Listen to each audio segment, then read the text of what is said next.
pone esa enseñanza en mi corazón que se llama me fue necesario ser humillado, y como le digo, le hubiera puesto soberbio. El Señor empieza a trabajar en mi corazón en algo que ya estaba escrito, no modifica nada de lo que escribí, pero le da un sentido a cada palabra y puedo concentrarme más en el espíritu del mensaje. Me fue necesario ser humillado. Esa palabra humillado que está ahí, en realidad si nosotros no la entendemos, no la comprendemos, no nos profundizamos en la palabra, no vamos a disfrutar del mensaje.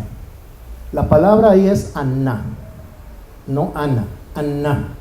Aná con acento al final. Es una palabra hebrea que significa marchitar o debilitar. Cuando usted agarra una flor y la pone y no la cuida o la corta, la flor empieza a marchitarse hasta que pierde el color, pierde la consistencia y se pudre. Entonces, si la palabra humillado ahí consiste en que es una palabra que tiene que hablar con debilidad, con marchitarse, hasta incluso podría hasta pudrirse, me fue necesario ser debilitado, sería la traducción correcta, o me fue necesario ser marchitado. Y dice el verso 71 del Salmo 119, para leer antes de orar el texto completo, dice: bueno me es haber sido humillado, bueno me es haber sido debilitado, para que aprenda tus estatutos. Mejor es la ley en tu boca que millares de oro y plata. ¿Qué es lo que está diciendo el Señor a través del salmista, o el Espíritu Santo a través del salmista? Está diciendo que es mejor ser debilitado, es mejor llevarnos a un grado incluso de una perdición de nuestro cuerpo, como pasó en el hombre de Corinto. Echen a este hombre a Satanás para que se pierda su cuerpo y se salve su alma, antes de que la soberbia, la altivez nos ahogue y nos lleve eternamente al infierno. No porque la salvación se pierda, sino porque nuestra tendencia es a eso, a creernos más de lo que somos, y somos peor de lo que nos creemos. Oremos, mis hermanos. Padre, en el nombre de Jesús te damos gracias por la bendición de reunirnos aquí una vez más alrededor de tu palabra, Señor. Gracias por el desarrollo que has venido haciendo en la música, Señor, en la reflexión, en cada opinión, en cada palabra que has puesto en la boca de nuestros hermanos, incluso cuando estábamos orando por nuestra hermana Michelle, Señor, dándote gracias, en las palabras de mi esposa, donde podemos ver, Señor, que eres tú, Señor. Eres tú y tu bondad el que nos tiene acá, Señor. Que si fuera nosotros, si fuera por decisión propia, nosotros estaríamos en cualquier otro lugar menos delante de ti, Señor. Pero es bueno, Señor, eres misericordioso, Señor. Eres gentil con nosotros. Eres, Señor, un excelente y máximo consolador cuando estamos abatidos, Señor, aun cuando tú nos has abatido, Padre, porque solamente lo haces por nuestro bien, como lo dijo nuestro hermano Pablo. A los que te amamos, todo nos ayuda para bien. Gracias, Señor, te doy por esta noche, por cada persona, Señor, por los que nos vayan a escuchar después, Señor. Bendícenos como lo has hecho siempre. Ábrenos el entendimiento, Señor, y ayúdanos a atesorar estas perlas de sabiduría, para que no se nos olvide, para que las guardemos por siempre y para siempre. En tu santo nombre, oh Señor Jesucristo. Amén. Bueno me es haber sido humillado y, como les dije, marchitado, para que aprenda tus estatutos. Pregunta: ¿para qué Dios nos marchita? ¿Para qué Dios nos debilita? La consecuencia es para aprender los estatutos. ¿Y por qué los estatutos no los aprendemos si no somos debilitados? Por lo que acabo de decir hace un rato, porque decimos ya todo lo sé, ya no hay nada que aprender, o sea, voy a escuchar lo mismo, voy a repetir lo mismo, van a hablar de Jesús, Jesús en la cruz. Y ese corazón soberbio, ese corazón altivo, el Señor dice: estás equivocado, te voy a enseñar que así te repitan 10,000 veces el mismo pasaje, 10,000 veces vas a aprender, porque mi palabra es viva y eficaz. Entonces nosotros, creyéndonos nosotros lo máximo, nos alejamos y no nos exponemos a la palabra, cuando es lo único que nos puede a nosotros dar entendimiento para alejarnos del mal camino. Y dice el verso 72, mejor me es la ley de tu boca que millares de oro y plata. Él compara la ley expresada por la boca de Dios. Dios no tiene boca, Dios es espíritu, pero es una forma en que nosotros podamos comprender que Él nos está hablando, que la palabra emitida por Dios, ese sonido, esa expresión sonora de cada una de las palabras dispuestas en la Biblia, ahora Antiguo y Nuevo Testamento, es mejor que si tuviéramos todo el dinero del mundo. Como decía nuestro hermano René, si nos ofrecen $1,000,000 para ir a una reunión a tal hora, ahí estaríamos de primero. Pero mis hermanos, Dios no nos está ofreciendo $1,000,000, nos está ofreciendo vida eterna y vida en abundancia, más que el dinero, más que la plata, más que el oro. Pero nosotros lo cambiamos por cualquier cosa sin entender la majestad de lo que significa la salvación y lo que significa el mensaje de Dios para nuestras vidas. No lo entendemos. Salva a nuestras familias, salva a nuestros hijos, mantiene nuestras buenas relaciones, nos aleja de sufrimientos, nos aleja de familias destruidas.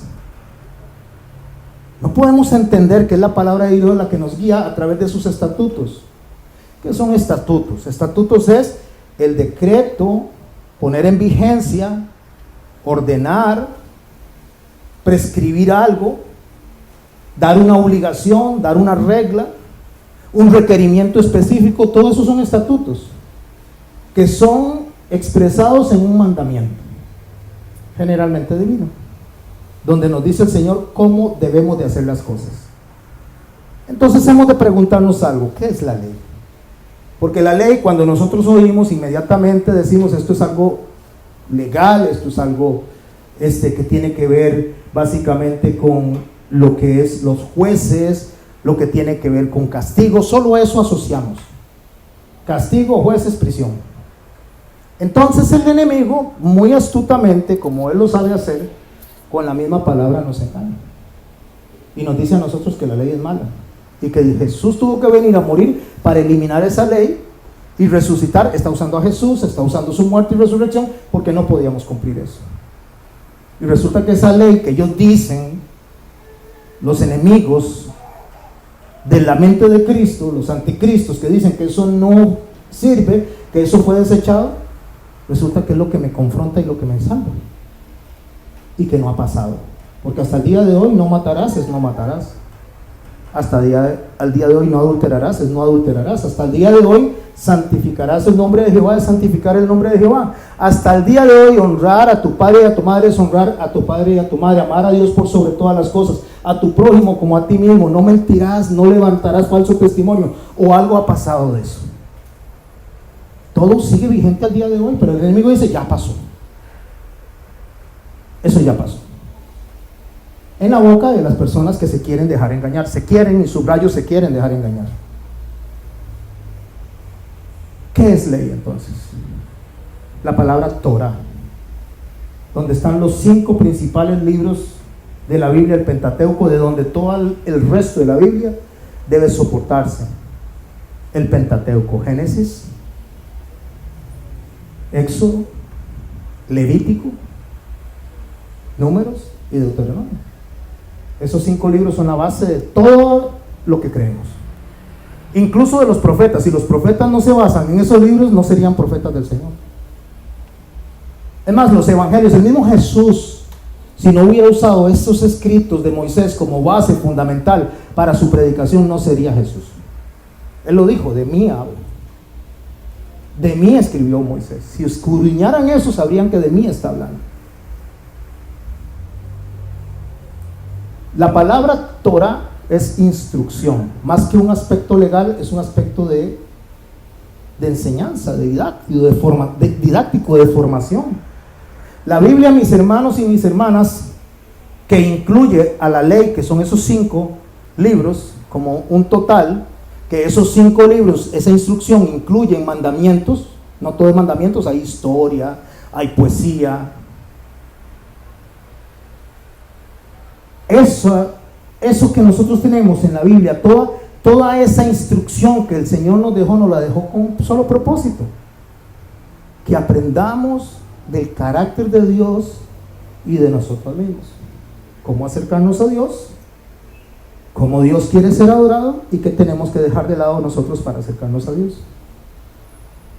Entonces, Pablo, cuando escribe acerca de esta ley, en Romanos, en el capítulo 7, en el verso 7, dicta el apóstol las siguientes palabras: ¿qué pues diremos, o qué diremos pues?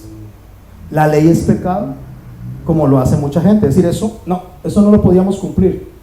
Y resulta que la ley esa decía no matarás, mas Jesús dice, si se enoja, ya mataste. Esa ley de Moisés dice no adulterarás, pero la ley de Cristo, la ley del Espíritu Santo, dice que con solamente codiciar a la mujer ya adulteramos. O sea, es más difícil de cumplir la ley de Cristo porque es en el pensamiento, mientras la ley de Moisés era la acción. Lo que hace el Señor Jesucristo es enseñarnos el espíritu de la ley. O sea, ¿cuál era la motivación de darnos esa instrucción? Era para no llegar a ese punto de desagradar a Dios, pero nos va a enseñar el camino para no llegar a ese punto. O sea, se devuelve un poco, se devuelve en donde vamos caminando para decirnos, antes de llegar al no matarás, te voy a enseñar cómo llegamos a no matarás. Por eso él dice, ¿qué pues diremos? ¿O qué diremos pues? ¿La ley es pecado? En ninguna manera, dice Pablo. Pero yo no conocía el pecado sino por la ley. Porque tampoco conociera la codicia si la ley no lo dijera, no codiciarás. Mas el pecado, tomando ocasión por el mandamiento, produjo en mí toda codicia, pues sin la ley el pecado está muerto. Y yo sin la ley vivía en un tiempo, pero venido el mandamiento, el pecado revivió y yo morí. Hago una pausa ahí. ¿Qué es lo que Pablo está diciendo? Antes de que la ley existiera, no sabía que estaba ofendiendo a Dios. Cuando la ley, la instrucción dice, no codiciarás, entonces me doy cuenta que eso es malo, porque no sabía que eso era malo. Ahora lo sé. Pero resulta que una vez que es el mandamiento, mi naturaleza, que siempre busca hacer lo malo, quiere hacer lo malo. Voy a ponerle este ejemplo. Usted ponga en una pared un rótulo, aunque la pared no esté pintada, aunque la pared esté seca, ponga un rótulo que diga no tocar, pintura fresca. Y la gente que pasa por ahí, muchos no van a tocar y van a seguir, pero la mayoría es no está húmedo, ¿no? Pero no ponga el rótulo y todo el mundo pasa ni le presta atención a esa pared, pero basta que haya un no y de una vez, ¿y por qué no? ¿Y por qué? Qué ridículo el que puso esto. Si eso está seco, ¿por qué no quitan ese rótulo? ¿Sabe qué es lo que vamos a hacer? Vamos a reunirnos y vamos a ir a la municipalidad y vamos a hacer un levantamiento para que quiten el no de ahí, porque me distrae. Iba de camino y yo por estar tocando ahí me distraje. Así somos. Entonces Pablo dice que una vez que la ley se le enfrenta a él y le dice quién es él, entonces él empieza a actuar como la ley dice que no actúe. Porque así somos de rebeldes, por soberbios, porque no nos gusta que nos digan lo que tenemos que hacer. Entonces cuando Dios dice lo que tenemos que hacer, uno dice, ¿y por qué? ¿Y por qué? ¿Por qué? Hay una canción, ¿verdad? Cantan ahí. ¿Por qué? ¿Por qué? ¿Y por qué yo tengo que hacer eso? ¿Y por qué tengo que hacerle caso a este hombre? Mi familia mía es. Se casó conmigo, pero ¿qué? Sujétese. ¿Y por qué? Obedezca a su padre y a su madre. ¿Y por qué? Entonces, el pecado, tomando ocasión por el mandamiento, produjo en mí toda codicia, porque sin la ley el pecado estaría muerto. O sea, sin la ley significa que paso a la par de la pared y me da igual. No me interesa, sigo caminando. Eso es lo que Pablo está diciendo. Póngale un rótulo y entonces van a tocar. Ay, a ver, ¿por qué?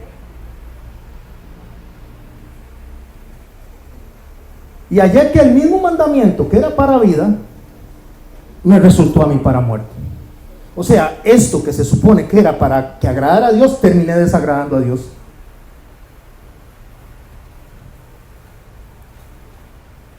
A mí me causa mucha impresión que cuando decían, todos tienen que usar mascarilla, nadie la quería usar. Ahora pueden dejar de usar mascarilla, y habemos muchos que sí la usamos. Qué raro eso. O sea, diga no, y ¿cómo que no? ¿Cómo que no use mascarilla? Pues sí la uso, ¿y qué? Sí la uso, me la pongo en mi mascarilla.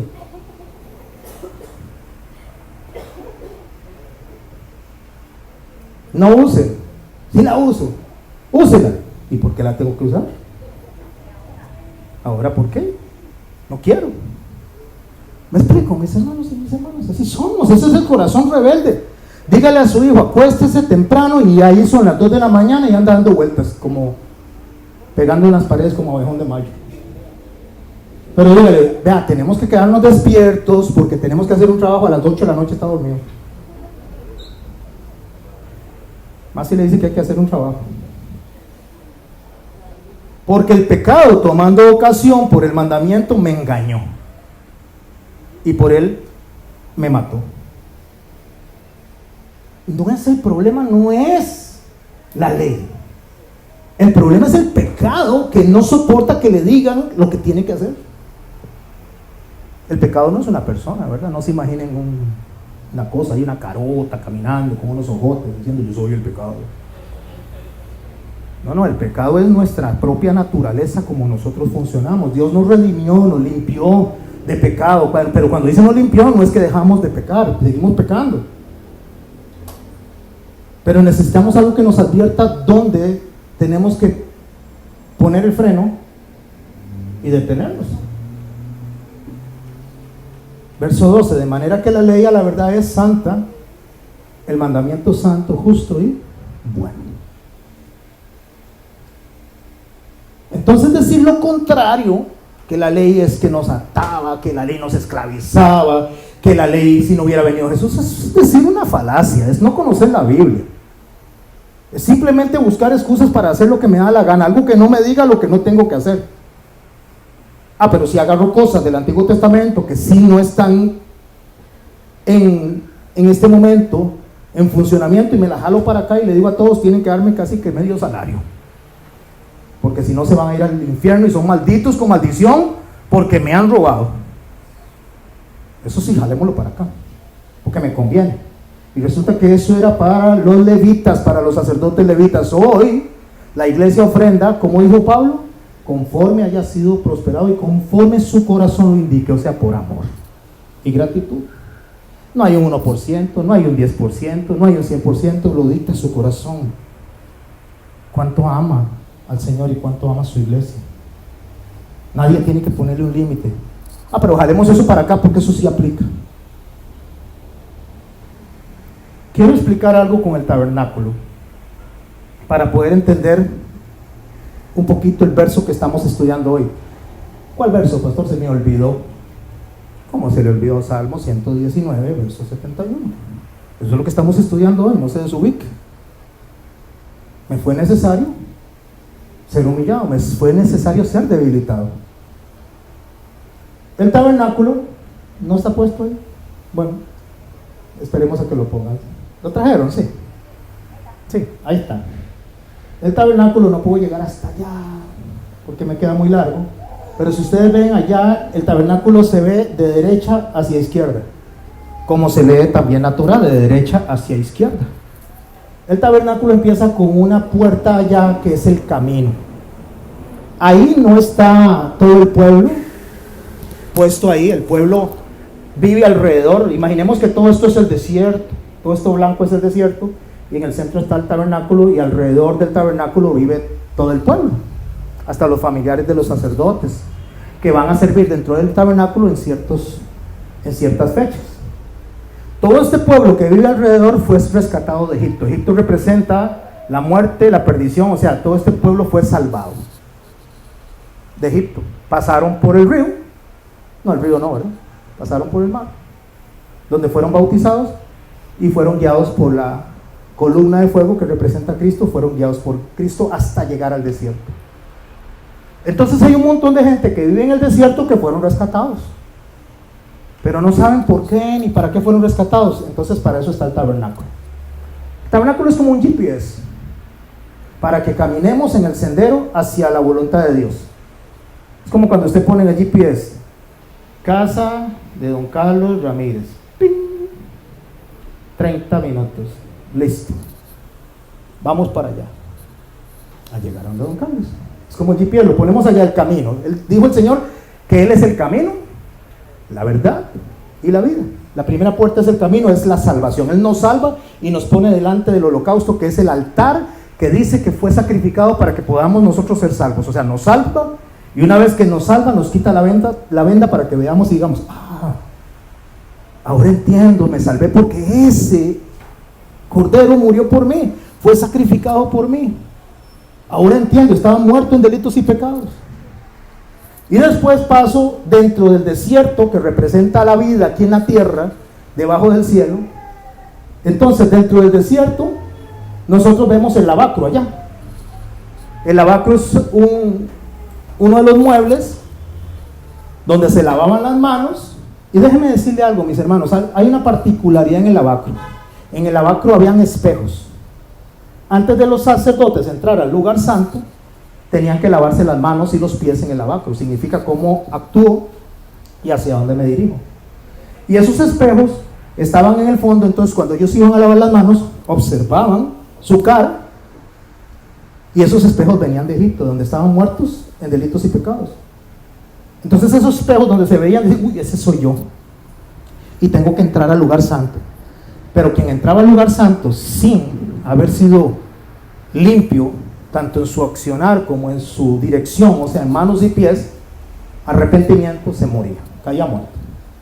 Tenían que lavarse las manos y los pies ahí antes de entrar. Eso representa la palabra de Dios del Antiguo Testamento durante los atrios. ¿Qué hace la palabra de Dios? La palabra de Dios me enseña a mí lo malo que soy.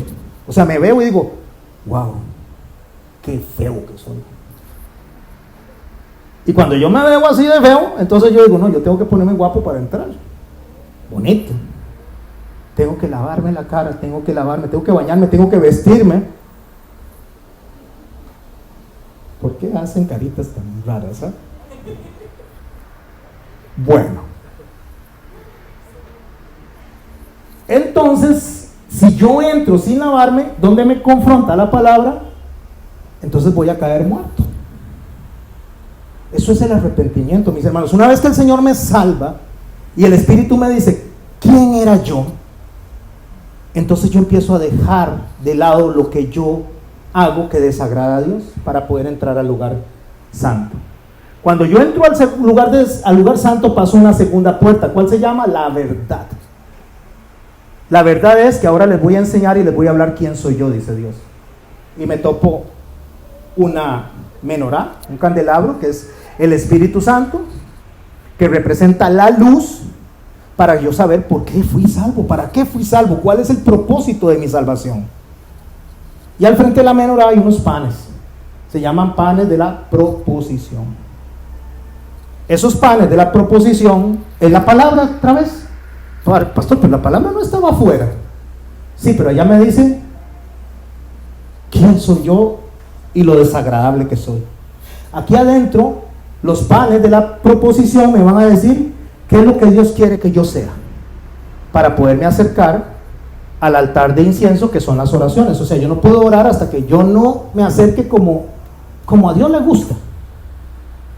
Entonces, a través de la luz, la única luz en el lugar santo, tomo los panes de la proposición, estoy hablando de manera figurada, y puedo llegar al altar del incienso. Y detrás del altar del incienso está el lugar santísimo.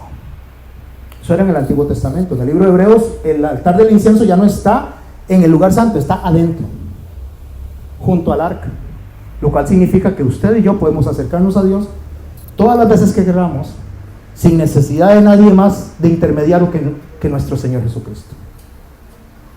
¿Por qué quería explicar esto?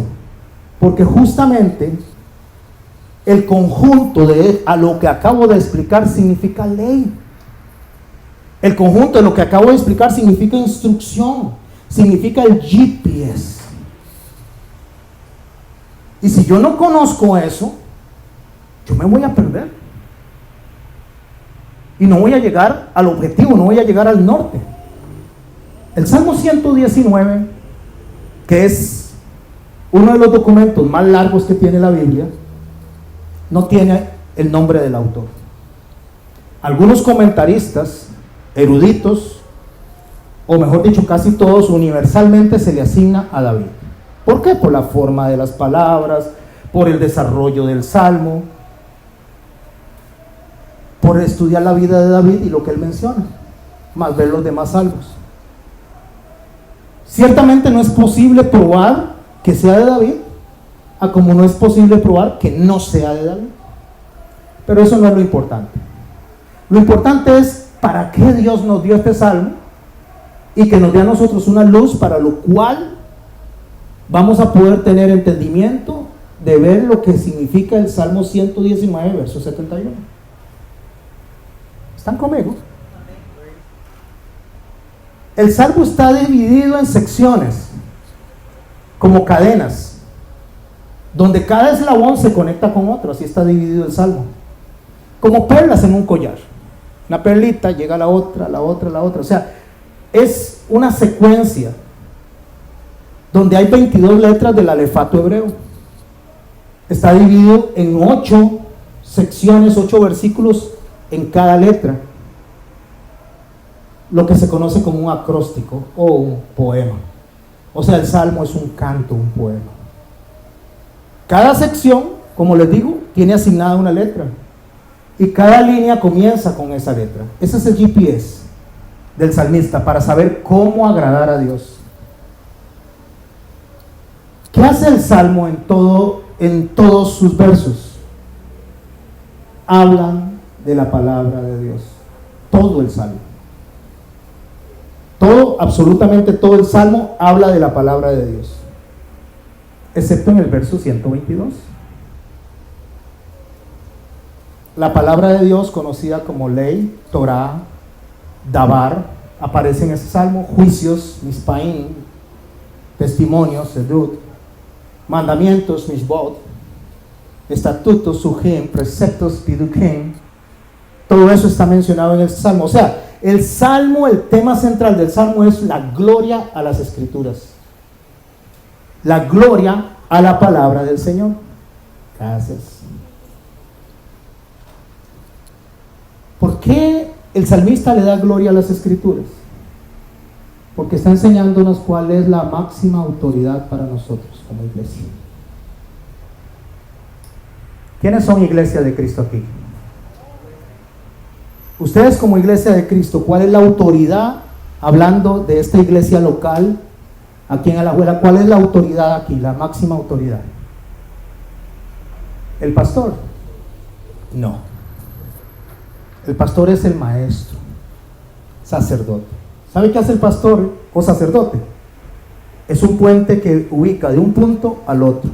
Como lo que vio Jacob, ángeles suben, ángeles bajan. Trae el mensaje y ora por la iglesia. El pastor es solamente un servidor de la iglesia. Subrayo, servidor de la iglesia.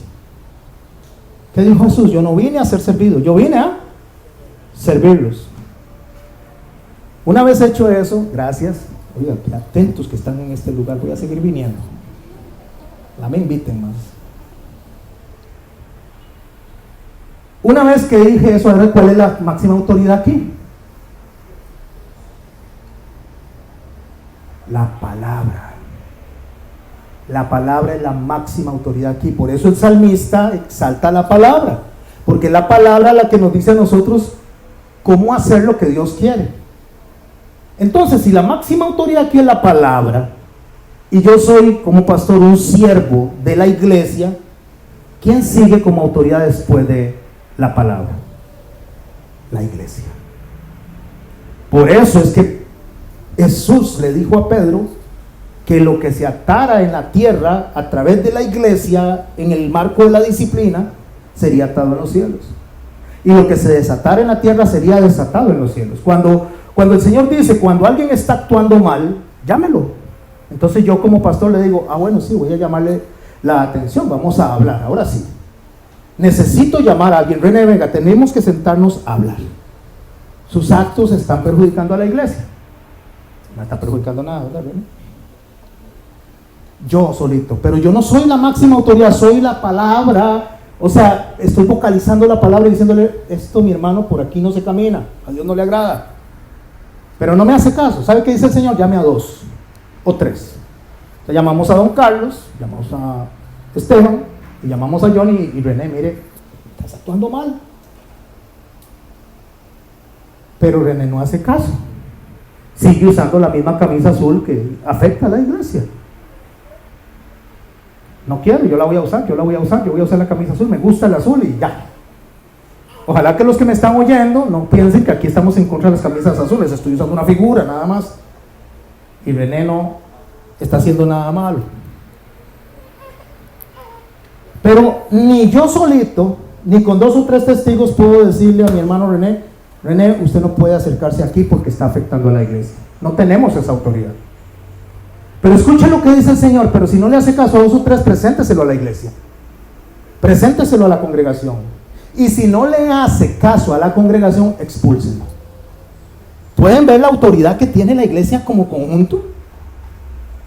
No soy yo, no es 2 testigos, no son los diáconos, es la iglesia como tal la que es la autoridad completa para agarrar y poner la disciplina puesta en la palabra. Espero explicarme con eso. ¿Y cómo hace la iglesia para actuar? Bajo la autoridad absoluta de la palabra, por medio del Espíritu Santo, guía a la iglesia en conjunto, en oración, para acercarse una vez que se llega delante del lugar santísimo, a través de la iluminación y guía del Espíritu Santo, donde se está comiendo la palabra en los panes de la proposición, para saber lo que a Dios le gusta y presentarnos y tomar una decisión guiados por la palabra, que es la máxima autoridad. No, dicen algunos pastores, yo soy la máxima autoridad delegada por Dios. Pues está equivocado. Somos guías, maestros. Pero tienen que obedecer lo que nosotros decimos. Sí, siempre y cuando sea conforme a la palabra, como conviene en el Señor. Si es fuera de la palabra, mi hermano y mi hermana, Jesús no obedeció a los fariseos y por eso lo crucificaron. Pero él dijo en Mateo capítulo 23, hagan lo que ellos dicen, no lo que ellos hacen, dándole la preeminencia a la palabra. La palabra es la que guía. Él dejó que lo crucificaran y no usó la rebeldía ni la soberbia, porque él es manso y humilde de corazón. Pudieron no defenderse, no se defendió. Pudiendo pedir legiones de ángeles, no las pidió, sino que fue a la cruz en obediencia a la palabra, porque la palabra decía que él debía de morir en la cruz para que fuéramos nosotros redimidos, y se sujetó, se sometió al Padre. Y ese mismo Espíritu Santo es el que convence de pecado, al cual se le está llamando la atención y se está confrontando. Por eso el texto dice, bueno me es haber sido humillado, marchitado. ¿Para qué? Para que aprenda tus estatutos, tus mandamientos. O sea, Dios me pone en una posición a mí de marchitado, debilitado, para que mi corazón sea flexible, sea fresquito, se rinda ante la palabra y diga, Señor, háblame, ¿qué es lo que quieres? Porque solo cuando estamos en esa posición es cuando entonces nuestro corazón dice, Señor, ayúdame. Pero cuando no estamos en esa posición, sino que hay un corazón soberbio, ¿sabe qué dice? El corazón soberbio: no necesito que nadie me diga nada, no necesito que nadie me instruya, no necesito discipularme. No, dice el Señor, ¿con qué no? Entonces vamos a ver si necesitas o no necesitas. Porque aquí no hay nadie en el mundo que no necesite discipularse. Nadie. Porque solo uno es dueño de la verdad y es Jesús, y es el único que no necesita ser discipulado, porque Él es Dios. Pero aquí nosotros no somos Dios, nosotros somos siervos del Señor. Y el Señor dio una orden: escudriñad las Escrituras, predicar este evangelio, hagan discípulos en todo el mundo. Entonces, ¿quién sabe más, yo o Dios?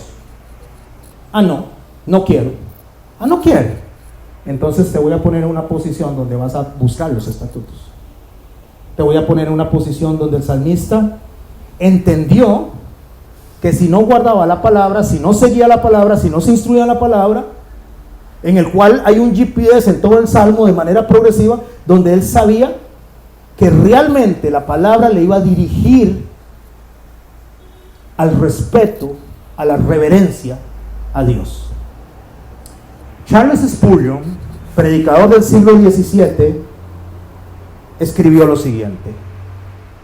Leo: yo por mi parte creo que le debo más al yunque y al martillo, al fuego y a la lima, que cualquier otra cosa. ¿Saben qué es un yunque? Es donde se golpea el metal. Y el martillo es con lo que se golpea el metal. ¿Y sabe qué dice Spurgeon?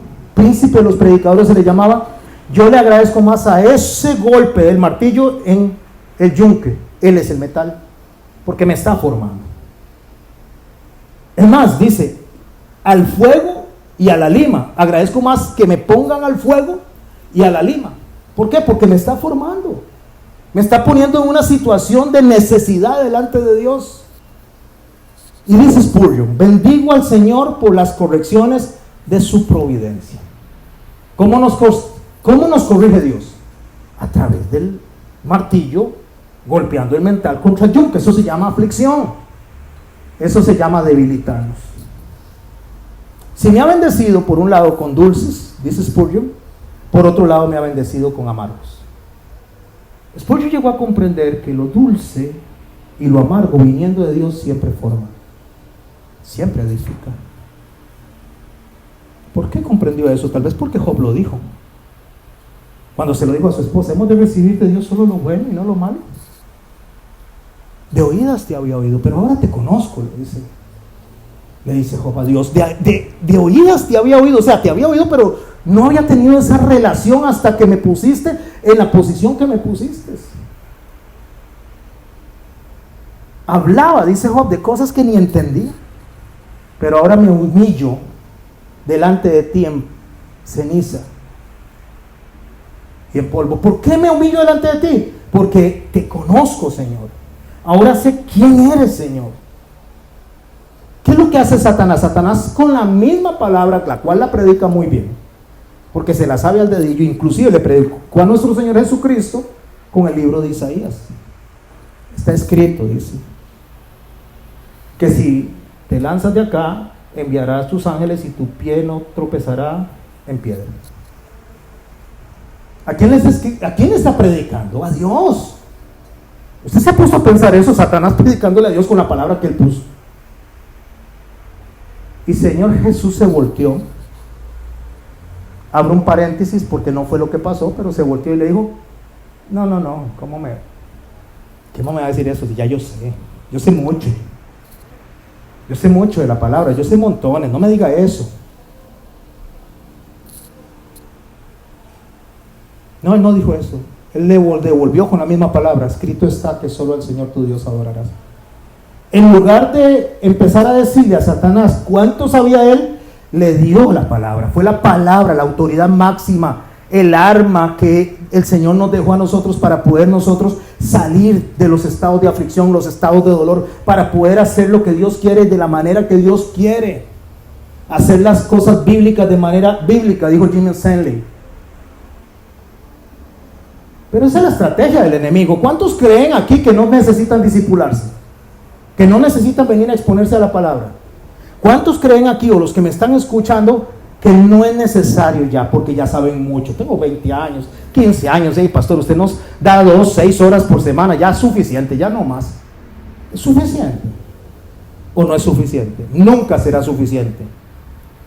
Y subrayo la palabra nunca. Ese pensamiento del enemigo de engañarnos a nosotros viene desde el Edén. De hacernos creer que somos ya lo máximo, que somos como Dios y que no necesitamos de nada ni de nadie, porque nosotros tenemos los zapatos más bonitos. Y cuando hablo de zapatos no estoy hablando literalmente, estoy hablando de que ahora yo lo sé todo. Yo soy teólogo, yo soy doctor en teología, yo soy todo. Ese apenas está entrando, ese ni siquiera se sabe, pero ni el Padre Nuestro. Ese sí necesita, yo no. Y dice Dios: sí, con queso es así.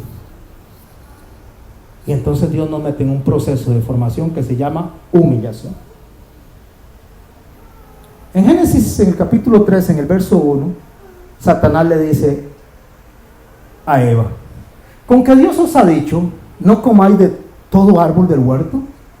Y la mujer respondió a la serpiente: del fruto de los árboles del huerto podemos comer, pero del fruto del árbol que está en medio del huerto, dijo Dios, no comeréis de él ni le tocaréis, para que no muráis.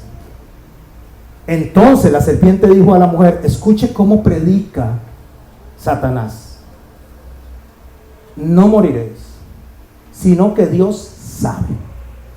¿Qué está haciendo? Cuestionando lo que Dios manda, cuestionando la forma en que Dios nos dice a nosotros que debemos de conducirnos, cuestionando lo que Dios nos enseña a nosotros a través de su misma palabra. Entonces ya no necesito, yo sé mucho, ¿para qué voy a ir a la iglesia? Yo no necesito. No, hombre, en la iglesia hay un montón de pecadores, hipócritas. Y el Señor dice: pero si la iglesia es para enfermos, no es para sanos. Venga, porque usted está enfermo, porque el hecho de que usted considere a esas personas menos que usted ya tiene problemas. Entonces, ¿cómo ataca el enemigo? El enemigo ataca confundiendo y distorsionando esa palabra que Dios nos dio. ¿Qué hizo la mujer cuando el enemigo hizo eso? Y mi hermano y mi hermana, hoy continuamos con la misma conducta. Y vio la mujer que el árbol era bueno. ¿Cómo era el árbol? Bueno. Eso es importante. Bueno para comer, y era agradable. ¿Cómo era el árbol? Agradable a los ojos. Árbol codiciable para alcanzar sabiduría. Codiciable para alcanzar sabiduría. Pero si todo es bueno, entonces ¿por qué no lo puedo tomar si todo es bueno? Y ella vio que era bueno, porque la palabra es buena. La ley es buena. La ley no es mala, el problema es el corazón del hombre. ¿Cómo toma esa ley? En primera de Timoteo, en Timoteo 1, verso 8, esto le dice Pablo a Timoteo: pero sabemos que la ley es buena. ¿Cómo es la ley? Buena. Si uno la usa legítimamente. El problema no es la palabra, es como yo la uso. El problema no es la instrucción, es como yo lo uso. El problema no es el GPS, es como yo lo uso. Mis hermanos, el problema no está en lo que Dios dijo, sino en cómo yo lo uso. Y si yo lo uso y lo tuerzo para mi beneficio, o para hacer lo que me da la gana, entonces mi hermano y mi hermana, tengo un problema de un uso ilegítimo de la palabra. Porque la palabra nos hace libres. ¿Quién está de acuerdo con eso? Pero no nos lleva al libertinaje. Son dos cosas diferentes. Una cosa es que me haga libre y otra cosa es que me lleve al libertinaje. ¿Cuál es la diferencia entre una y otra? Que me hace libre porque no me condena, porque me acerca a Dios, y el libertinaje es que ya no me importa ni lo que a Dios no le gusta, sino que voy a hacer lo que a mí me da la gana. Y no le voy a obedecer al Señor, ninguno de sus estatutos, ninguno de sus mandamientos. Voy a hacer lo que a mí me place. Ahí es usar la palabra ilegítimamente. Conociendo esto, dice, ya conocemos esto, le dice Pablo a Timoteo, conociendo que la palabra es buena si se usa legítimamente, nos damos cuenta que no fue dada para el justo, sino para los transgresores, desobedientes, impíos y pecadores, y empieza a desarrollar un grupo de personas. ¿Cuál es el problema entonces? El problema es que la palabra no es para el que está haciendo las cosas correctamente. O sea, la ley no es para el que la está respetando, es para el que la está infringiendo. El oficial de tránsito no para y le hace un parte a usted porque tenga todos los papeles al día, le hace un parte porque los tiene vencidos. La palabra no sentencia ni castiga al que obedece, sino al que no obedece. Por eso Pablo dice en el verso 15 de capítulo 7 de Romanos, dice así, empiezo en el 12: de la manera que la ley a la verdad es santa. ¿Cómo es la ley? Santa. Y el mandamiento santo, justo y bueno. Igual que lo que Eva vio era bueno, pero no lo usó legítimamente, porque Dios le dijo: no tome de eso. ¿Cuándo se volvió malo? Cuando ella desobedeció. Luego dice: lo que es bueno vino a ser muerte para mí, pregunta Pablo. Verso 15: porque lo que hago no lo entiendo, pues no hago lo que quiero, sino lo que aborrezco, eso hago. Y si lo que no quiero esto hago, apruebo entonces que la ley es buena, porque la ley lo que me hace es enseñarme a mí dónde estoy fallando. La palabra me enseña a mí dónde estoy fallando. Así que, verso 21, queriendo yo hacer el bien, hallo esta ley, que el mal está en mí. ¿Dónde está el problema? En la palabra, no en la persona. Ahí es donde está el problema. El problema está en la persona que no acepta la palabra. Porque según el hombre interior me deleito en la ley de Dios. ¿Cuántos se deleitan en el mensaje de hoy? En el interior nos deleitamos en la ley, pero veo una ley en mis miembros que se revela contra la ley de mi mente y me lleva cautivo a la ley del pecado que está en mis miembros. O sea, ¿qué es lo que está diciendo? Sí, me deleito, riquísimo lo que estoy aprendiendo, pero no me da la gana. Lo entiendo, lo sé, pero no me da la gana. Yo espero, mis hermanos, estar explicándome lo mejor posible. Porque por mucho que yo me explique, si el Espíritu Santo no les explica y ustedes no disponen su corazón, se van igual que como entraron. Yo hago mi esfuerzo, ustedes hagan el suyo. Quiten de lado lo que les estorbe y escuche la voz de Dios. No la voz mía, no me escuchen a mí, escuche la voz de Dios. Porque Dios nos dejó la palabra con un propósito: humillarnos, para decirnos cuán feos somos, para decirnos cuán depravados somos, para decirnos cuán soberbios somos. Ahí está, es en el primer paso cuando entramos nosotros al tabernáculo, y una vez que el Señor nos salva y reconocemos el sacrificio, en el lavacro nos vemos y decimos: esto no le gusta a Dios, y nos confronta. Pablo en el capítulo 2 de Corintios, capítulo 12 de 2 de Corintios escribe: ciertamente no me conviene vanagloriarme. ¿Quién era Pablo? Hebreo de hebreos, fariseo, enseñado a los pies de Gamaliel, de la tribu de Benjamín, celoso por la palabra hasta perseguir a la iglesia. Pero no solo eso, sino que Pablo tenía otros méritos aún mayores que eso. ¿Cuántos de los que estamos aquí hemos leído la palabra de Dios, la Biblia? Amén. ¿Cuántos de los que estamos aquí hemos orado? ¿Cuántos de los que estamos aquí hemos estado en discipulados? Pero ¿cuántos de los que estamos aquí hemos estado en el tercer cielo enseñados directamente por Jesucristo? Ninguno. Ciertamente no me conviene gloriarme, pero vendré a las visiones y a las revelaciones del Señor. Y empieza a hablar Pablo de sí mismo. Verso 2: conozco a un hombre en Cristo. Está hablando de él en tercera persona, que hace 14 años, si en el cuerpo no lo sé, si fuera del cuerpo no lo sé, Dios lo sabe. O sea, no sé qué pasó, solo les voy a contar lo que pasó. Fue arrebatado hasta el tercer cielo. Y conozco al tal hombre, si en el cuerpo, fuera del cuerpo no lo sé, Dios lo sabe, que fue arrebatado al paraíso, donde oyó palabras inefables que no les dado al hombre expresar. ¿Qué fue lo que le pasó a Pablo? Fue llevado a ser enseñado por nuestro Dios Todopoderoso, por nuestro Señor Jesucristo directamente. Eso es lo que le dice a los Gálatas, Él le dice: a mí no me enseñó ninguno de los de aquí, de los que tienen importancia, a mí me enseñó directamente Jesucristo. Pero una vez que estamos en esa posición, podría el corazón hincharse, inflarse, llenarse de soberbia y decir: ya no necesito nada, ya no necesito que me enseñen, ¿sabe qué, mis hermanos y mis hermanas? Ahí es donde nosotros caemos en el engaño del diablo. ¿Por qué? Porque no hay ni existe una sola persona que lo sepa todo y lo haya aprendido todo.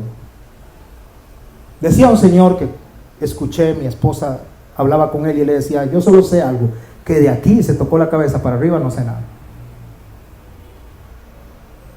Esas palabras sabias, nosotros no sabemos nada. De aquí para arriba Dios es el que tiene el control de todo. Cuando digo de aquí para arriba, los cielos, en la tierra, o sea, nosotros no sabemos nada, aunque pretendamos saberlo. Entonces nos creemos la gran cosa. ¿Cuántos tienen más de 20 años de ser creyentes? Levante la mano. Ok, me voy a devolver. ¿Cuántos tienen más de 10 años de ser creyentes? Listo. No de los 20. Ahora, la pregunta es, ¿cuántos tienen de 1 a 5 años de ser creyentes? Ok, de 1 a 5 años. ¿Cuántos tienen 1 año? Bueno, tenemos hasta los 5 años. Ahora los de 20 que se volteen a los que tienen 5 años. ¿Cómo los vamos a ver? Yo sí sé. Yo sí sé, usted le falta mucho, usted es un pollito todavía. Apenas está comenzando. No, hombre, ¿qué va a saber usted nada de Biblia? Yo sí sé. A mí me han puesto al frente a enseñar reflexiones, a predicar. Usted todavía no sabe lo que es eso, no sabe. Cuando usted sepa, entonces va a tener la autoridad para hablar. ¿Sabe cómo se llama eso? Soberbia. Soberbia. Y para que la grandeza de las revelaciones, me gusta hablar en varios idiomas, y para que la grandeza de las revelaciones no me exaltase desmedidamente, o sea, para no sentirme hinchado, soberbio, como lo máximo, como lo mejor, para que eso no me pase, dice, me fue dado un aguijón en mi carne. Entonces tenemos un montón de gente diciendo, ay, es que el aguijón era los ojos, es que el aguijón era que caminaba torcido, es que era el temperamento. No dice ahí, ¿por qué inventar algo que no dice ahí? Ahí no dice. Solo dice que le fue dado algo que le impedía que se sintiera la pomada canaria. Eso es todo lo que dice. ¿Me fue dado qué? Un aguijón. Por un solo motivo, para que la grandeza no me exaltase desmedidamente. Y le llama a un mensajero de Satanás que me abofetee. ¿Han abofeteado a alguien? ¿O les han abofeteado? Eso es lo que hace el aguijón. ¡Pua, pua! Preste atención. ¡Pua, pua! Eso le está haciendo a Pablo, el mensajero de Satanás. Pero ¿cómo es Satanás? Porque recuerde que la palabra se divide en dos cosas: lo que Dios quiere que hagamos y lo feo que somos. Entonces, cuando usted se ve en el espejo del lavacro para entrar al lugar santo, usted dice, ay no, esto sí está mal. No, hay que ponerme un poquito de maquillaje, diría las muchachas cuando salen, porque al rato me topo una enemiga en la calle. Pues no dicen así. Hay que ponerme maquillaje, porque si no, imagínense, me la topo en la calle, no, yo en nada, si no, no. ¿Cómo dice mi esposo? Se me olvida, ella dice algo como, no sé, ahí me acordaré. Pero así no voy a salir, jamás. Sí, pero salimos con un montón de cosas que a Dios le desagrada, o no salimos, entramos al lugar santo a hablar con Dios, a pedirle añejos sin bañarnos, con un montón de fétida a la boca, que no nos hemos lavado los dientes, llenos de lagañas. Estoy hablando simbólicamente. Así nos acercamos a Dios, y Dios, papito, pero por lo menos eche un poquito de agua. La palabra eso es lo que hace, muestra mis debilidades. De tal hombre me gloriaré. Me voy a gloriar del que fue salvo, me voy a gloriar del que Dios transformó de ese. Pero de mí mismo, o sea, de mi humanidad, no, hombre, de ese no me gloriaré, sino de mis debilidades. ¿De qué? De estar marchito, de que Dios me confronte. ¿Cómo estoy con los idiomas? Oye, estoy buenísimo. Confronte. Usted sabe que a mí me pasa eso cuando voy a predicar a Rusia, Alemania, a Brasil, España. ¿Cómo me cuesta, viera? Tengo que concentrarme tanto en el idioma. Anita, ¿cierto? Ay, volvamos aquí. Sin embargo, si quisiera gloriarme, no sería insensato, porque diría la verdad. O sea, si quiero decir que soy un hombre que conoce, erudito de la palabra, pues no estoy mintiendo. para que nadie piense de mí más de lo que de mí ve u oye. Para eso fue que Dios me dejó eso. Y dice, me dejó un aguijón. Oiga, pero ¿qué pasa? Aguijón. ¿Lo había oído? Aguijón. Ya estoy hablando de chino. Es que me falta ir a China, estoy practicando. Me dejó un aguijón en mi carne, mensajero de Satanás que me abofeté, para que no me enaltezcan sobremanera. Y ustedes tienen la culpa. Ya parezco Eva, ¿verdad? Y Adán. Respecto a lo cual 3 veces he rogado al Señor que lo quite de mí, y me ha dicho, bástate mi gracia. No sé qué es el aguijón, ni quiero meterme en eso. Allá los que quieren especular y tratar de revolcar lo que no hay que revolcar. Aquí lo único central de todo es que le dice, bástele que lo salvé. Señor, le dijeron a Jesús, Señor, allá espantamos demonios y espantamos en tu nombre. Ya no se alegren de eso. Alégrense de que su nombre esté escrito en el libro de la vida. Hermanos, ¿por qué nos creemos nosotros tanto? Si lo único que nosotros tenemos que hacer es ser agradecidos con Dios porque nos salvó, eso es todo. Y todo lo que el Señor nos enseña es para poder aumentar esa gratitud hacia Dios. Por tanto, de buena gana me gloriaré más bien en mis debilidades, para que repose sobre mí el poder de Cristo. Por lo cual, por amor a Cristo, me gozo ¿en qué? En las debilidades, en las afrentas, en las necesidades, en persecuciones, en angustias, por cuanto soy débil, entonces soy fuerte. Hermosísima esa palabra, hermosísima. Santiago dice, gozaos y alegraos cuando os halléis en diversas pruebas. Hermoso. Gócense y alégrense cuando Dios me humilla y me humilla, cuando Dios le marchita y me marchita, cuando nos debilita. Gocémonos en eso. No es lo que dicen ese montón de personas que andan predicando y enseñando mal. Y andan diciéndole que somos como Dios y que tenemos todo el control. No tenemos el control de nada. El único que tiene el control de todo y de todos es Dios. Cuando iban en cautiverio para Babilonia, ¿sabe qué les dice Jeremías? O Dios en la boca de Jeremías, en el verso 21 del capítulo 23, dice, no envié yo a aquellos profetas, pero ellos corrían, yo no les hablé más, ellos profetizaban, o sea, yo no les mandé a decir esas cosas. Pero si ellos hubieran estado en mi secreto, habrían hecho oír mis palabras a mi pueblo. Si realmente yo les hubiera hablado, hubieran repetido lo que yo dije. No hubieran dicho lo que les da la gana. Y lo habrían hecho volver de su mal camino y de la maldad de sus obras. ¿Saben qué pasa cuando alguien predica la palabra de Dios? La gente se arrepiente. ¿Sabe qué pasa cuando la gente recibe palabra de Dios? La gente se arrepiente. ¿Sabe qué pasa cuando la palabra de Dios nos confronta? Nos postramos delante del Rey.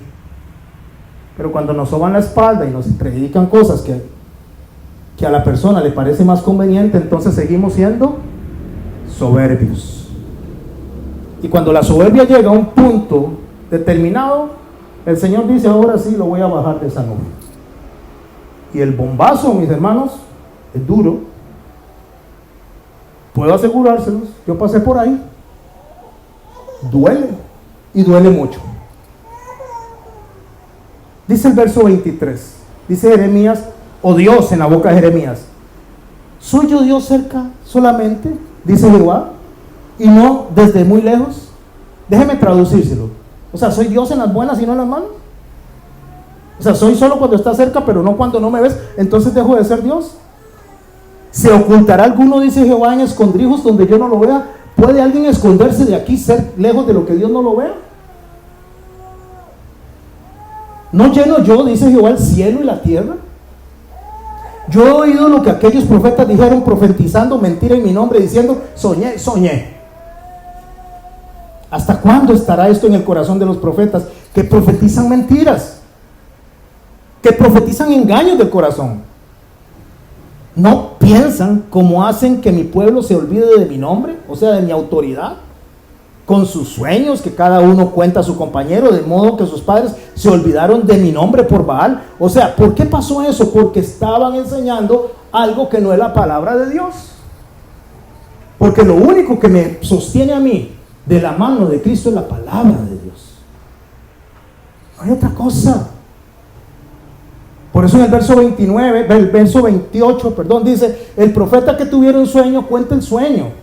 Y aquel a quien le fuere mi palabra, cuente mi palabra verdadera. Hable de lo que yo estoy hablando, no hable otra cosa. Y me encanta como lo dice Dios. Ay, es maravilloso. ¿Qué tiene que ver la paja con el trigo? ¿Quiere que le diga cómo lo podríamos poner? ¿Qué tiene que ver la basura con las riquezas, con el oro? ¿No han puesto a pensar eso? ¿Qué tiene que ver el agua sucia con el agua limpia? O sea, ¿por qué mezclan mi palabra con palabras de ellos? Eso no es lo que yo dije, eso no es lo que yo estoy diciendo. Por eso en el verso 29 dice: no es mi palabra como fuego, dice Jehová, y como martillo que quebranta la piedra. ¿Sabe qué dijo Spurgeon? Agradezco al martillo que me golpea contra el yunque. Por tanto, he aquí yo estoy contra los profetas, dice Jehová, que hurtan mis palabras, cada uno de su más cercano. Dice Jehová: he aquí yo estoy contra los profetas que endulzan con sus lenguas y dicen: él ha dicho. Entonces yo vengo y les puedo decir: hermanos, Dios ha dicho que ustedes no van a tener problemas. Dios ha dicho que ustedes no se van a enfermar. El Señor me ha dicho que les ponga mi mano sanadora sobre ustedes. Y como yo soy el ungido y el que más sé, entonces yo sé que Dios cumple su palabra. Wow, hasta que yo me sorprendí, oiga. ¿Me oyó? No, mis hermanos. Nuestro Señor dijo: en el mundo hallaréis aflicciones, pero no teman, porque yo he vencido al mundo. El Señor no está prometiéndonos estar exentos de aflicciones. ¿Sabe qué necesita usted para tener aflicciones? Estar vivo. Eso es todo. Por eso el salmista dice: me fue bueno haber sido humillado. ¿Cómo? Pero eso no me calza. ¿Para qué? Para que aprenda tus estatutos. Mejor es la ley en tu boca que millares de oro y plata.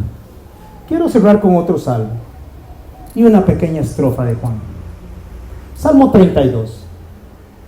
Y con esto voy a cerrar el mensaje. ¿Quiénes están disfrutando de la palabra del Señor? Oiga lo que dice la palabra del Señor. ¿Hay alguien que piense aquí que no necesita discipularse más?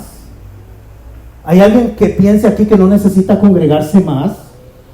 ¿Hay alguien que crea aquí que no necesita estudiar la palabra porque ya sabe suficiente? Por eso agradezco a Dios que haya puesto palabras en nuestro hermano René, en nuestra hermana Cheney cuando estaban aquí al frente. Porque eso solo viene del Espíritu Santo, cuando tres personas que no saben lo que se va a hablar hablan de un mismo pensamiento. Porque es Dios hablando. ¿Y quién cree que Dios está hablando esta noche? ¿Sabe qué dice Dios en el Salmo 32? En el verso 8. Te haré entender. Te haré entender y te enseñaré el camino en que debes andar. Sobre ti fijaré mis ojos. ¿Para qué? ¿Para que no nos pase nada? ¿Para que nos vaya bienísimo? No, Señor, eso no es palabra de Dios, eso es de profetas mentirosos. Te haré entender y te enseñaré el camino que debes andar. Sobre ti fijaré mis ojos. No seáis como el caballo o como el mulo, sin entendimiento, que han de ser sujetados por cabestro y con freno, si no, no se acercan a ti. ¿Saben qué es un cabestro? Un cabestro es lo que se le pone en el caballo, aquí en la cabeza y en el hocico. Son unas cuerdas, y dentro de la boca no, hocico, dentro del hocico se le pone como una especie de metal, que es una curvita que está hacia adentro y empuja la lengua del caballo cuando usted jala el cabestro. Entonces la lengua, al empujar la lengua se le va hasta la garganta al caballo. No hay forma de detenerse. Perdón, no hay forma de continuar. Eso hace, puede ser el caballo más valiente, más brioso, el caballo más fuerte, que donde le jalan el cabestro, ¿cómo le dicen aquí en Costa Rica? Riendas. Cuando jalan las riendas, se mete esa pieza de metal y empuja la lengua y el caballo se detiene. No le hace nada, no lo maltrata, solo lo hace que no camine más. Estate quieto. ¿Cuál es el mayor problema que tenemos nosotros según Santiago capítulo 3? La lengua. Hablamos de lo que no entendemos, dijo Job. Hablamos de lo que no sabemos, hablamos más de la cuenta, porque no sabemos y creemos saber mucho. Job todos los días hacía sacrificio por sus 10 hijos por si acaso, pero no había contemplado que no sabía lo que tenía que saber. No seáis como el caballo, dice, que hay que ponerle cabestro como el mulo y freno, porque si no, no se acercan a ti. ¿Sabe cómo lo dijo nuestro Señor Jesucristo? No puede venir a mí ninguno, Juan 6, verso 44, si el Padre que me envió no le trajere. ¿Por qué estamos aquí? Porque Dios nos trajo. No vinimos, nos trajeron. Cierro con este texto, Génesis 32, verso 22 al 30. Está en Peniel, está Jacob peleando. Jacob significa mentiroso, usurpador. O sea, es una palabra que determina a un farsante, que ocupa el lugar que no le toca. En el verso 22 dice, y se levantó aquella noche y tomó a sus 2 mujeres, estaba por encontrarse con su hermano que venía a toparlo, sus 2 siervas y 11 hijos, y pasó el vado de Jacob, de Jabot. Los tomó pues e hizo pasar el arroyo a ellos y a todo lo que tenían. Así se quedó Jacob solo y luchó con el varón hasta que rayaba el alba. Jacob viene y se presenta, y se le presenta el varón de Dios y empieza a luchar con él. Y cuando el varón vio que no podía con él, estamos hablando de Dios, o sea, el varón de Dios, de nuestro Señor Jesús en una teofanía, cuando vio que no podía con él, ¿qué le gana al hombre? La soberbia, ¿no? No necesito de Dios, no necesito del pastor, no necesito de nadie, yo sé mucho. No necesito discipulado, no necesito de nadie, yo sé leer, no necesito de nadie, yo voy a la Biblia y la leo y ya, ¿quién me va a enseñar nada a mí? Ya no hay nada que me enseñen. Cuando vio que no podía con él, tocó el sitio del encaje de su muslo y le descoyuntó el muslo de Jacob mientras luchaba. ¿Sabe qué hizo? Lo debilitó, lo marchitó, lo puso en una posición de humillación. O sea, le dijo, ahora estás en una posición donde te tienes que rendir. Entonces Jacob se rinde delante de Dios, no porque Jacob fuera más fuerte que Dios, sino porque Dios lo llevó a un punto donde él tenía, como Pablo, bastarse en la gracia de Dios. Le descoyuntó el muslo de Jacob y a partir de ahí renqueó él toda la vida. Y dijo, déjame porque raya el alba. Dijo el ángel de Dios, o sea, le dijo, déjame porque ya está amaneciendo. Y Jacob le respondió, no te dejaré si no me bendices. ¡Qué testarudo! Pero vamos a ver la bendición, ¿dónde estuvo? La bendición no estuvo en que Jacob hubiera vencido. No venció. Fue que fue vencido, fue marchitado, fue debilitado.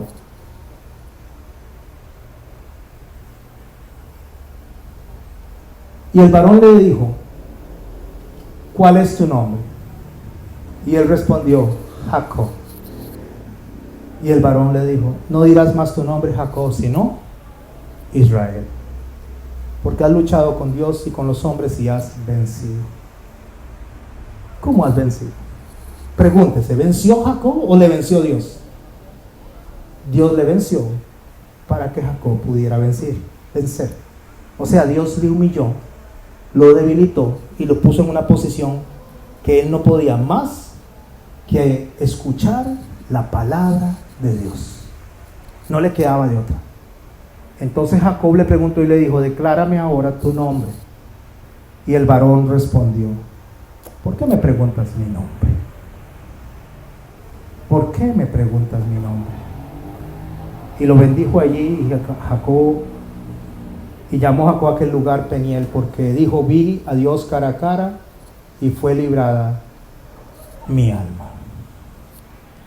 Vi a Dios cara a cara.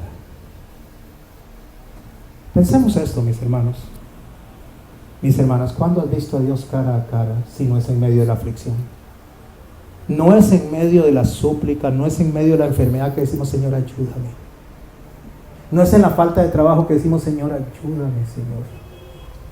No es cuando estamos nosotros a punto de divorciarnos que estamos diciendo: Señor, ayúdame, Señor.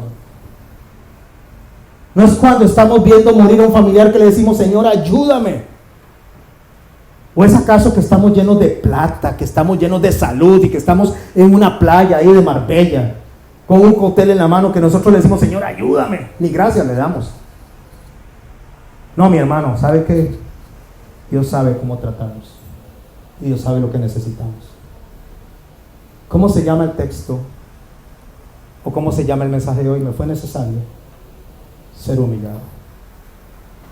Pero, de verdad, creo que el mejor nombre para este tema hubiera sido soberbio.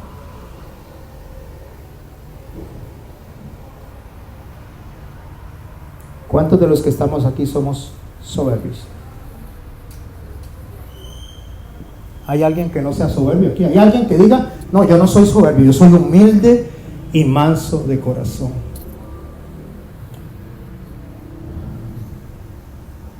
¿Qué es lo primero que tenemos que hacer nosotros? Dejarnos humillar por Dios. Pastor, pero es que no hay opción. Sí, hay opción. Está el no dejarnos y que Él nos humille a la fuerza. Está la opción de humillarnos delante de Él voluntariamente. Eso se llama arrepentirme de lo que estoy haciendo y tomar el GPS y caminar por el sendero correcto, sin necesidad de que se me venga a mí todo lo que se me venga, o todo lo que se me va a venir.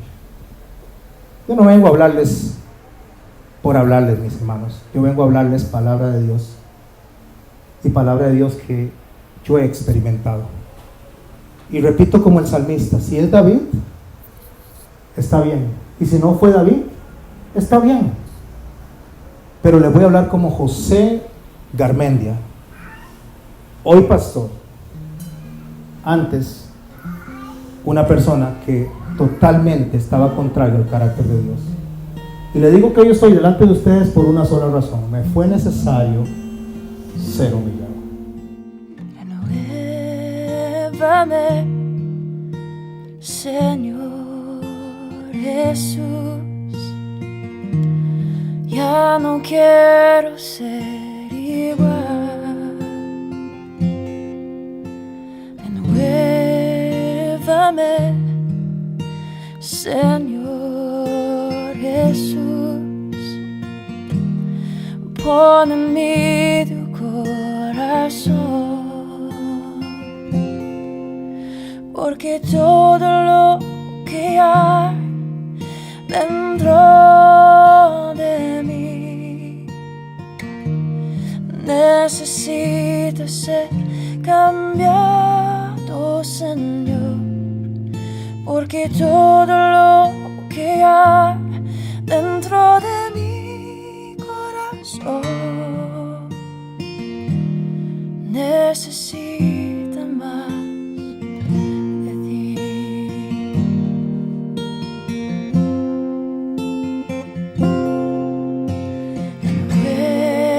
Renuévame, Señor Jesús. Ya no quiero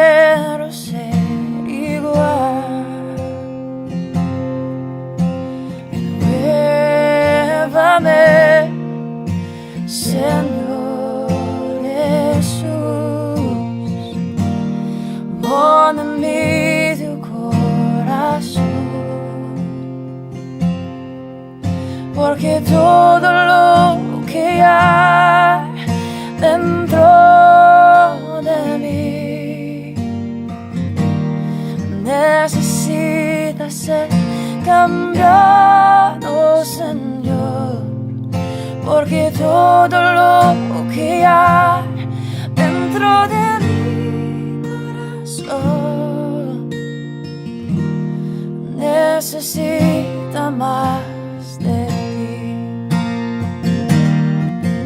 porque todo lo que hay dentro de mí necesita ser cambiado, Señor, porque todo lo que hay dentro de mi corazón necesita más de ti, porque todo lo que hay dentro de mí necesita ser cambiado, Señor, porque todo lo que hay dentro de mi corazón